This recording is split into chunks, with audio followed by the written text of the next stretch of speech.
The military briefing room buzzed with controlled routine until Colonel Mitchell's recognition reached its breaking point. "Check her service record, Sergeant Davis," he commanded, certainty clear in his voice. The unremarkable woman in faded uniform stood quietly near the back when the commanding officer performed one action that changed everything. The effect was immediate. The junior officer's clipboard clattered to the floor. Senior personnel froze at their positions and faces drained of color throughout the room. No one had expected the colonel to stand first. No one had expected the quiet woman with the worn patch to receive the highest military honor. No one had expected the truth. From which city in the world are you watching this video today? If this story captivated you, please consider subscribing. We share powerful stories of unsung heroes every week. The classified briefing room hummed with the constant buzz of ventilation systems and muted conversations. Rows of chairs faced forward toward briefing screens, illuminating presentation slides dotted with red classified markers and yellow security alerts.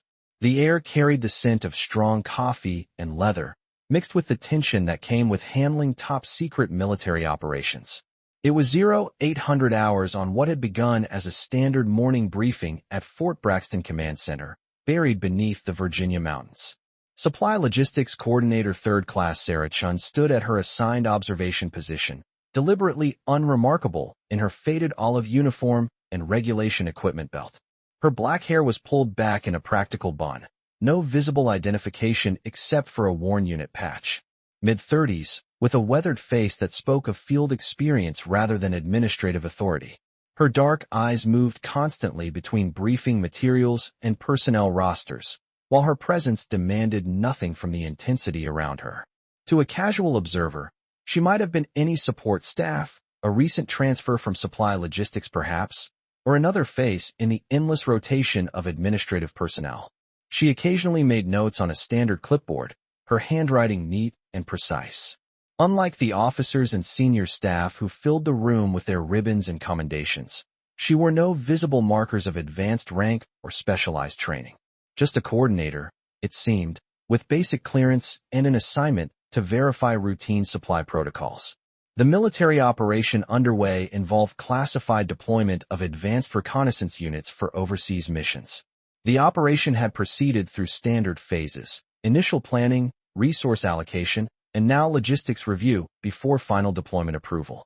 Operations Commander Williams, a veteran field officer with something to prove, managed the briefing protocols with practiced efficiency, moving between presentation screens and checking status displays throughout the briefing room.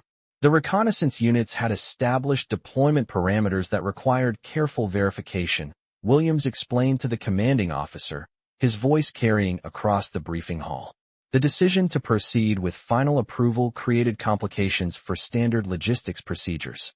Colonel Mitchell sat rigid at the command console, his face a careful mask. A distinguished commanding officer with 20 years of classified operations experience, he looked somehow troubled in his dress uniform, as if the weight of the classified missions had physically aged him in recent months. Sarah watched it all, her expression revealing nothing. Only the occasional glance toward the main briefing screens suggested any emotional response to the ongoing procedures. When the operations commander called for a logistics update, heads turned in mild surprise as Sarah raised her hand slightly from her position at the supply coordination station.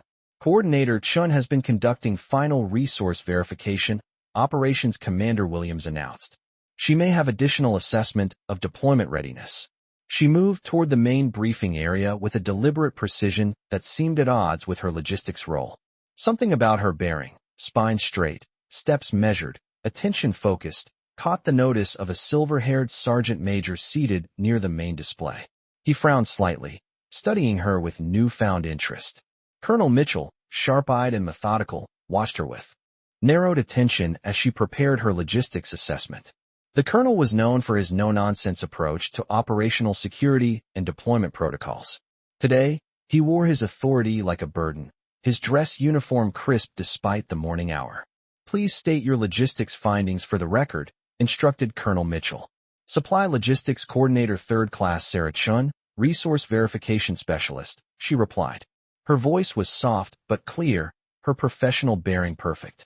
Operations Commander Williams began his questioning, and Sarah's responses were factual and precise, but delivered in such a measured, quiet tone that Colonel Mitchell soon grew visibly impatient. Several times, the briefing recorder had to ask her to repeat her statements. Coordinator Chun, Colonel Mitchell finally interrupted. The entire command staff needs to hear your logistics assessment clearly. Please speak up. Yes, Colonel, Sarah responded, barely raising her volume. Operations Commander Williams continued. Coordinator Chun, can you explain your assessment of the reconnaissance unit's supply readiness? I've been conducting standard verification procedures and monitoring resource allocation according to established logistics protocols, she replied, her voice still frustratingly soft. I've identified several factors that affect deployment certification based on current supply parameters. And what were your findings during verification procedures?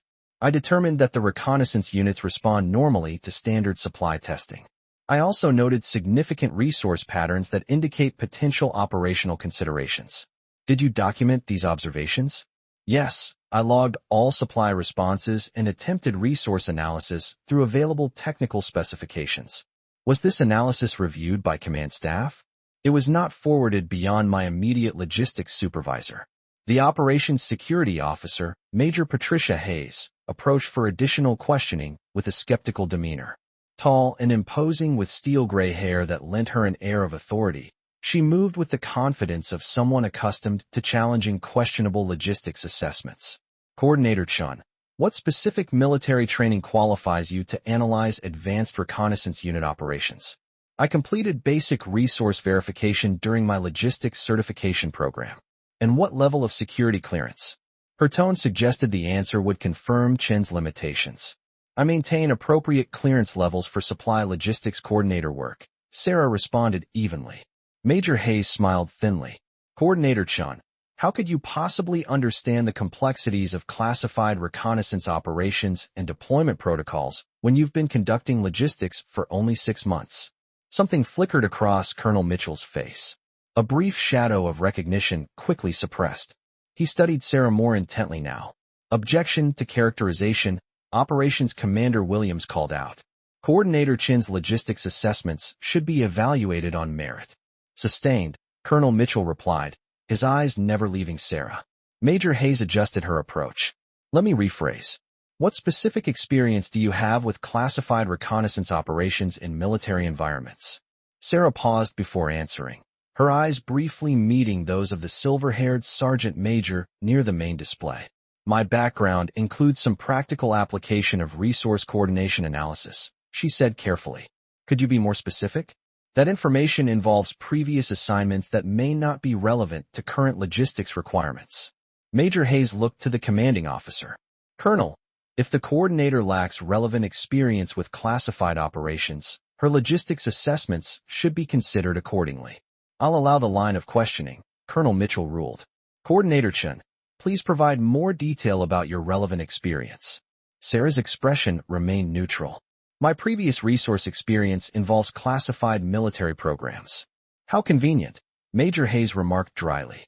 So we're expected to trust your operational assessments without knowing your actual qualifications to evaluate classified reconnaissance missions? I'm reporting on logistics observations I made using established supply protocols. As the questioning continued, Sarah responded with increasingly precise details about reconnaissance technology, deployment protocols, and operational procedures that made several field officers in the room exchange glances. She referenced specific unit configurations, equipment specifications, and tactical measures that seemed beyond the knowledge base of a standard logistics coordinator. When shown operational deployment diagrams, her eyes lingered on them a moment longer than necessary, her composure wavering almost imperceptibly before returning to professional detachment. Do you recognize these deployment specifications, Coordinator Chin? Major Hayes asked. Yes, they represent the reconnaissance operations I've been verifying for logistics certification. And your analysis of these specifications proved to be, what exactly? The logistics observations you made about operational security. How does that affect current deployment approval? Sarah's voice remained steady. The resource analysis I conducted indicated deployment protocols that weren't reflected in current operational evaluations. My observations about logistics standards were documented in my supply reports. In the briefing room, the older sergeant major with silver hair and multiple service ribbons watched Sarah with growing intensity, his brow furrowed in concentration as if trying to place a half-remembered voice from operational briefings. The morning hours passed as Operations Commander Williams returned for follow-up questions, asking Sarah about specific logistics requirements for the current operation. Can you explain the standard protocols for certifying a classified reconnaissance deployment of this nature? Williams asked. The command staff would have established primary and secondary verification procedures with operational oversight. She explained, her voice still frustratingly soft. Standard protocol requires verified resource results and clearance confirmation at predetermined security levels. And if those procedures were insufficient or compromised, the backup verification would proceed using alternative assessment methods after primary logistics was evaluated, utilizing specialized operational protocols on confirmed classification systems. She explained with a level of tactical precision that raised eyebrows among the command staff present. Colonel Mitchell leaned forward, his patience visibly wearing thin. Coordinator Chun, I've asked you repeatedly to speak up. This command center cannot properly evaluate logistics assessments it cannot hear clearly. I apologize, Colonel, Sarah replied, her volume barely increasing. The older sergeant major in the room now sat forward at his monitoring station, his eyes never leaving Sarah's face. Recognition seemed to be dawning slowly, his expression shifting from curiosity to something closer to alarm. Major Hayes seized on the colonel's frustration. Perhaps Coordinator Chin's reluctance to speak clearly reflects her limited confidence in her own logistics assessments. Operations Commander Williams stood immediately.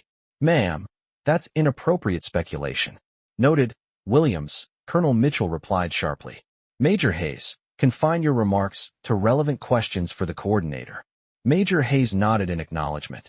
Coordinator Chun, in your assessment as a logistics professional, was there anything about the reconnaissance operations that indicated modified security requirements? Sarah looked directly at the main briefing display for the first time. The logistics assessment suggested security modifications beyond current protocol estimates. That wasn't my question. Based on what you observed, should security procedures have been modified? Based on the resource patterns I identified, yes. But my assessment was not included in operational planning. Major Hayes's expression hardened. Are you suggesting that logistics information was deliberately ignored by command staff? I'm stating that the resource analysis I provided differed significantly from the operational assessment that was distributed to command personnel. The briefing room stirred with murmurs. Colonel Mitchell tapped his pen once against his desk, restoring order. Coordinator Chun, Colonel Mitchell said, his voice tight with growing impatience. You'll need to explain that assertion clearly and audibly for the command staff. What specifically was different about your analysis? Sarah paused, her eyes scanning the briefing room briefly before returning to the colonel. When she spoke, her voice remained soft, forcing everyone to lean forward to hear.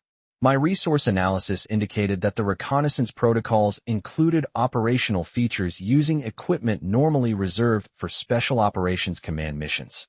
That information was not included in the logistics briefing provided to command personnel.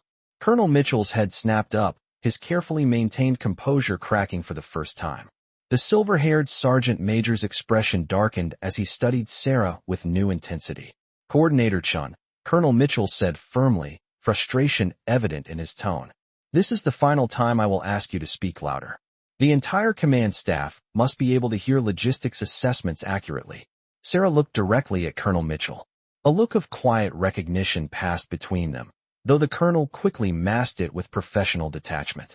The veteran sergeant major in the room was now gripping his monitoring station, his knuckles white.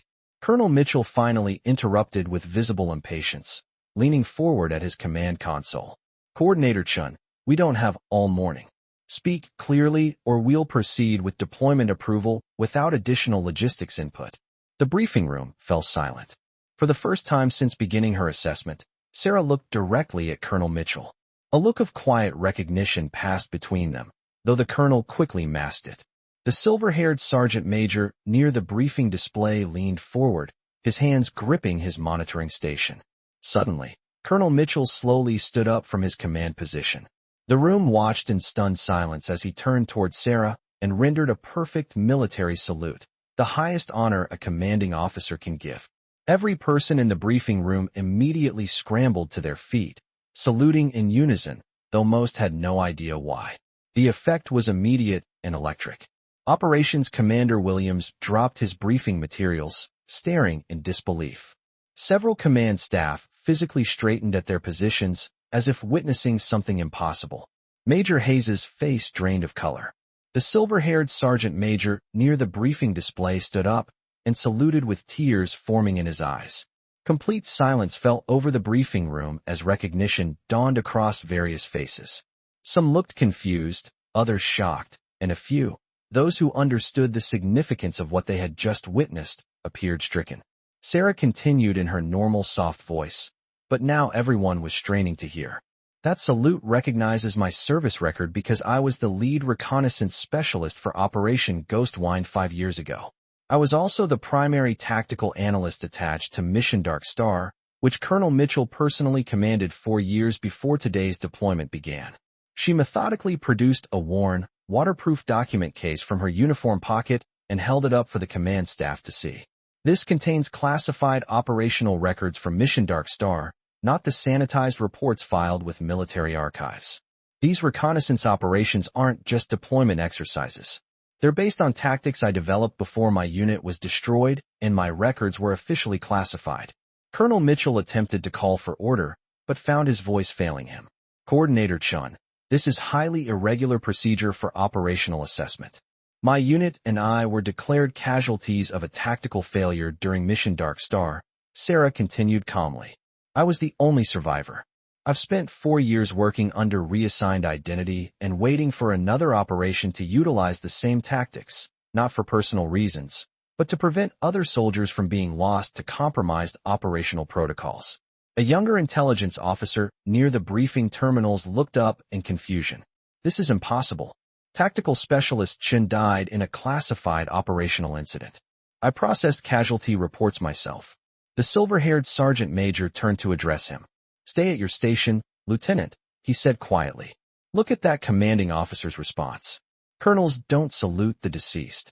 Sarah opened her document case to reveal tactical blueprints, service records, and classified documentation. My unit was eliminated because we discovered General Rebecca Stone was facilitating intelligence transfers to enemy forces through a network of compromised military contractors, the same network that provided the false tactical specifications leading to my unit's destruction. The briefing room erupted into controlled chaos. Colonel Mitchell tapped his pen repeatedly on his desk, finally restoring some semblance of order. His face had lost all color, and his hand trembled visibly. This command center will pause current operations for 30 minutes, he declared, his voice unsteady. But before anyone could move, Sarah spoke again. With respect, Colonel, this reconnaissance deployment contains the same tactical vulnerabilities that destroyed my unit. I've waited 4 years to speak. But current operations are proceeding with compromised tactics that could endanger national security. Colonel Mitchell slowly leaned back in his chair, his authority visibly shaken. He nodded once, a gesture of reluctant permission. Mission Dark Star was classified above top secret, Sarah continued. Our objective was to develop reconnaissance tactics that could operate without risk of enemy detection. We created operational protocols and tactical measures that represented the most advanced reconnaissance technology available. What we discovered was that General Stone was providing our tactical specifications to enemy intelligence agencies through a sophisticated espionage operation with operational records linking directly to hostile governments. She turned her document case and removed an encrypted data chip. This contains tactical blueprints, operational algorithms, and reconnaissance protocols. We transmitted this evidence before we were compromised. That transmission was intercepted and our forward operating base was destroyed. Our unit was left to die. Major Hayes stood, her voice hollow. I received direct confirmation from General Stone that Dark Star unit had been confirmed Kia. The mission was terminated due to operational failure circumstances. We weren't dead, Sarah said simply. We were very much alive and calling for immediate extraction. I heard your voice on the command frequency, Major Hayes. You sounded confused, but you relayed the termination order. Operations Commander Williams approached Sarah cautiously. Tactical Specialist Chen, if what you're saying is true, how did you survive? And why assume a false identity for 4 years? Sarah's composure never wavered as the room remained in stunned silence. I survived because I was separated from my unit during the final assault on our position. I was wounded, unconscious, presumed dead along with the others. Military contractors found me and kept me hidden while I recovered. By the time I was functional again, the official story was established. My unit was dead, the mission had failed, and General Stone had been promoted to Advanced Operations Oversight. She looked around the briefing room, meeting the eyes of several senior staff members. I needed time to gather evidence that couldn't be easily buried again. I needed to understand who knew about the intelligence transfers and who was simply following compromised orders. Most importantly, I needed to make sure no other soldiers would die because of the same tactical failures that destroyed my unit. The silver-haired sergeant major approached the central briefing area. Colonel, request permission to address the command staff. I am Sergeant Major Marcus Webb, Special Operations Veteran. I was the tactical liaison for the Dark Star mission. He turned to face Sarah. Tactical Specialist Chun was one of the finest reconnaissance operators I ever served with. If she says her unit was betrayed, I believe her without question. Major Hayes interjected. This is all highly dramatic, but it has no direct bearing on current deployment operations. Reconnaissance development proceeds according to established tactical protocols, not some conspiracy from years ago. They're connected, Sarah replied as the room remained silent. The tactics being deployed here include the same operational vulnerabilities from Dark Star that enemy intelligence agencies exploited. Current operations are proceeding with compromised specifications. History repeating itself. Different mission, same betrayal, same source. She pulled another document from her case. This is a tactical summary showing that my unit reported operational vulnerabilities directly to General Stone 7 times before our base was destroyed. We were told explicitly that questioning tactical protocols would compromise critical military programs. We weren't being paranoid. We were trying to protect national security. Colonel Mitchell studied the document, his command leadership demeanor cracking further. These tactical reports weren't included in the operational briefing I received for today's deployment evaluation. Because they were deliberately removed, Sarah said, just like current tactical assessments are being modified to hide ongoing intelligence transfers. And just like the evidence was removed from Mission Dark Star after my unit was eliminated. The briefing room had grown absolutely still. Every person present was aware they were witnessing something extraordinary. Even the intelligence officers had stopped their routine monitoring, staring at Sarah with undisguised astonishment. Operations Commander Williams approached the command console. Colonel, in light of this new intelligence, I recommend immediate review of reconnaissance tactical security and potentially suspending current deployment pending tactical assessment. Colonel Mitchell nodded absently, his attention still fixed on Sarah. Granted, all deployment operations will implement enhanced security protocols immediately. He paused, then added, Tactical Specialist Chun will remain under protective custody until these matters are resolved. As staff began coordinating the operational changes, Sarah spoke again. There's something else you should know, Colonel. She removed a final document from her case. This is the original authorization for Mission Dark Star with your signature from when you served as Operations Commander. And this, she produced another paper, is the termination order that condemned my unit. The authorizing signatures don't match. Colonel Mitchell took both documents with trembling hands. Someone forged my signature on the termination order, he whispered, shock evident in his voice. Yes, Sarah confirmed. You've been carrying responsibility for a decision you never made. The termination order came directly from General Stone's office. The veteran Sergeant Major Webb moved closer. I always questioned why you would terminate that tactical research, Mitchell. It didn't align with anything I knew about your operational integrity. Colonel Mitchell looked up, visible emotion crossing his face. I've spent 4 years believing I made a call that ended crucial tactical research and contributed to my unit's death. I authorized the mission parameters, but I never authorized abandoning them to die. The room communications crackled, and a team of federal investigators appeared at the sealed entrance, led by a stern-faced senior agent. What is the meaning of this security alert? The agent demanded through the intercom. Colonel Mitchell, I'm Agent Patricia Foster from the Defense Criminal Investigative Service. We received an anonymous intelligence package yesterday containing evidence of serious breaches of national security involving General Stone and intelligence transfers. I understand there may be connected evidence being reported in this command center. Sarah smiled faintly. Right on schedule, she murmured. Agent Foster's voice came through the intercom. You would be Tactical Specialist Chun, formerly of Dark Star. I would be. We have extensive questions for you, Specialist. Starting with how you survived and why you assumed false identity. And I have answers, Agent Foster. For years' worth. The agent's voice continued through the room communications. Colonel Mitchell, with your permission, I'd like to take custody of the evidence Tactical Specialist Chun has provided and arrange for her protection pending a full investigation. Colonel Mitchell nodded toward the intercom. Granted, but I want to be kept fully informed of any evidence relating to current deployment security and potential tactical compromise. Of course, Colonel, it appears several ongoing operations have been compromised by the same source. The briefing room began to clear of non-essential personnel, but Major Hayes remained at her monitoring station, looking shell-shocked. Sarah approached her quietly. I don't understand, Hayes said, looking up at her. Why would you risk exposure? I'm the one who relayed the termination order that left your unit to die. Because you were another victim of the same tactical compromise, Sarah replied simply. You followed what you believed were legitimate orders from a trusted superior. The guilt should rest with those who manipulated you, not those who were deceived. How can you be so certain I wasn't involved? Sarah allowed herself the smallest of smiles. Because I've spent 4 years studying every detail of what happened. I know who facilitated the intelligence transfers and why. I know who altered tactical reports and who profited from the intelligence sales. Most importantly, I know you requested confirmation twice because you suspected something was wrong with the termination order. Major Hayes' eyes widened. How could you possibly know that? Those communications were classified. I had help, Sarah admitted. Not everyone in military operations was compromised. There are still good people within the system who wanted the truth to come out, and who wanted to prevent other soldiers from dying because of tactical failures. As she prepared to leave with Agent Foster's team, the veteran Sergeant Major Webb approached.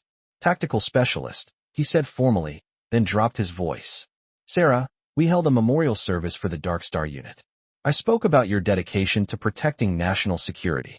I know, she replied quietly. I read the transcript online. Thank you for honoring their sacrifice. What happens to this deployment now? Sarah looked at the briefing displays showing current operations. Now it proceeds with honest tactical assessment and proper vulnerability testing.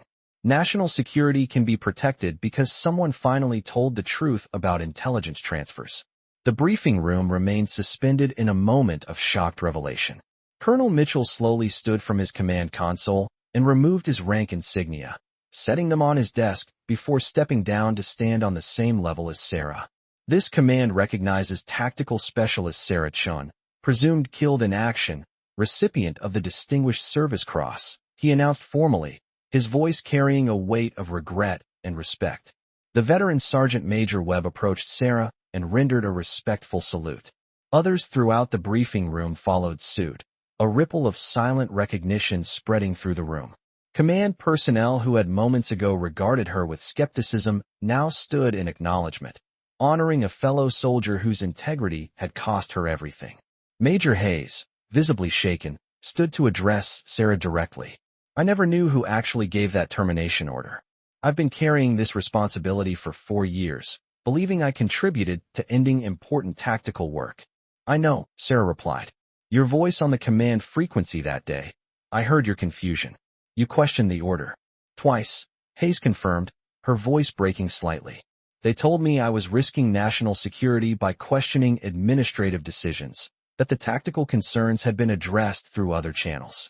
Colonel Mitchell's professional demeanor cracked as he turned to face the command staff. I authorized Mission Dark Star parameters based on reconnaissance tactical research that indicated critical national defense applications. I did not authorize the termination order that ended the mission. The signature was forged. You've been living with responsibility that was never yours to bear, Sarah confirmed. General Stone used your command authority to cover her own intelligence transfer activities. Agent Foster's team finally gained entry. Colonel Mitchell, I'd like to request a formal suspension of current deployment operations while we secure this evidence and establish proper protocols for what happens next. This has implications for multiple ongoing missions and potentially dozens of personnel. Colonel Mitchell nodded. Current operations will continue with enhanced security protocols, but all reconnaissance tactical research will be immediately reviewed for potential compromise. He paused. Major Hayes, in light of the evidence presented, you are relieved of any responsibility for the Dark Star incident pending complete review of the circumstances. As federal investigators began securing the briefing room and escorting people to debriefing areas, Sarah opened her case and carefully displayed photographs showing General Stone meeting with known enemy intelligence contacts and military contractors. This was never about recognition, she said softly, addressing the room at large. It was about preventing other soldiers from dying because of tactical compromise, and about making sure national defense serves American interests rather than enemy intelligence agencies. As she descended from the briefing area, her shadow stretched long. Behind her across the room floor, the shadow of a tactical specialist standing at attention rather than a logistics coordinator checking supplies. For a moment, she paused to look back at the briefing displays showing current operations. The command staff was coordinating with proper tactical information for the first time in years. Colonel Mitchell was directing missions with restored confidence in his operational systems. Major Hayes was working to identify other potentially compromised deployments. Sergeant Major Webb watched her from near the command console, his face reflecting a complex mix of pride and determination. Sarah gave him a small nod before continuing toward the exit with Agent Foster's team. Her mission wasn't quite complete. There would be extensive debriefings, federal investigations, and probably congressional oversight. The full scope of the intelligence transfers would need to be exposed, and those responsible held accountable at every level. But the most important part was accomplished. The truth was out, and soldiers could once again trust that their tactical systems were working to protect national interests rather than serve enemy intelligence agencies. As she reached the briefing room exit, a federal marshal approached. Tactical Specialist Chun, Agent Foster has arranged secure transportation for your continued protection. If you'll come this way. She followed the marshal toward the exit, conscious of the eyes following her progress. Command staff, intelligence personnel, security officers. For 4 years, she had lived invisibly, unremarkable and unnoticed, gathering evidence while pretending to be a routine coordinator. Now she walked openly, her service restored, her purpose fulfilled. The older veteran caught up with her just before she reached the exit corridor. Tactical Specialist, he said quietly. What you did, surviving, maintaining your cover, gathering evidence, coming forward at the right moment. It was extraordinary. I had a duty to my unit and to the soldiers who came after us, she replied simply. It was more than duty, he insisted. It was courage of the highest order and service work of a quality that protected national interests. Sarah allowed herself a small smile. You taught us well, Sergeant Major Webb. I taught you procedures and protocols, he corrected. What you demonstrated today, that came from within. He watched her leave with the investigative team, then turned to Colonel Mitchell, who had joined them. Some heroes never get the recognition they deserve, he said quietly. They just carry the weight of protecting others. Colonel Mitchell nodded, watching Sarah's figure disappear down the corridor. And some truths are worth waiting years to hear. The morning light continued to strengthen as Sarah's escort vehicle pulled away from Fort Braxton Command Center. Behind her, the command center buzzed with renewed purpose as military operations moved forward with proper tactical protocols and adequate vulnerability assessment procedures. The command staff worked with restored confidence, knowing their missions would proceed without enemy intelligence interference. Ahead lay the challenge of ensuring complete justice was served, and that the full scope of the intelligence transfer network was exposed and dismantled. But for now, in this moment between what was hidden and what would be revealed, the simple act of speaking truth had transformed a routine logistics briefing into something profound. The power of one soldier's quiet determination to honor fallen comrades and protect national security, even when it meant sacrificing years of her career to gather the evidence necessary to expose betrayal that powerful forces had tried to maintain forever. As her vehicle reached the main gate, Sarah's radio crackled with an update from the command center. All tactical protocols have been restored to maximum classification. Investigation proceeding with full federal oversight. Sarah closed her eyes and smiled for the first time in 4 years, knowing that this time, national security would be protected by honest service rather than compromised by enemy intelligence operations.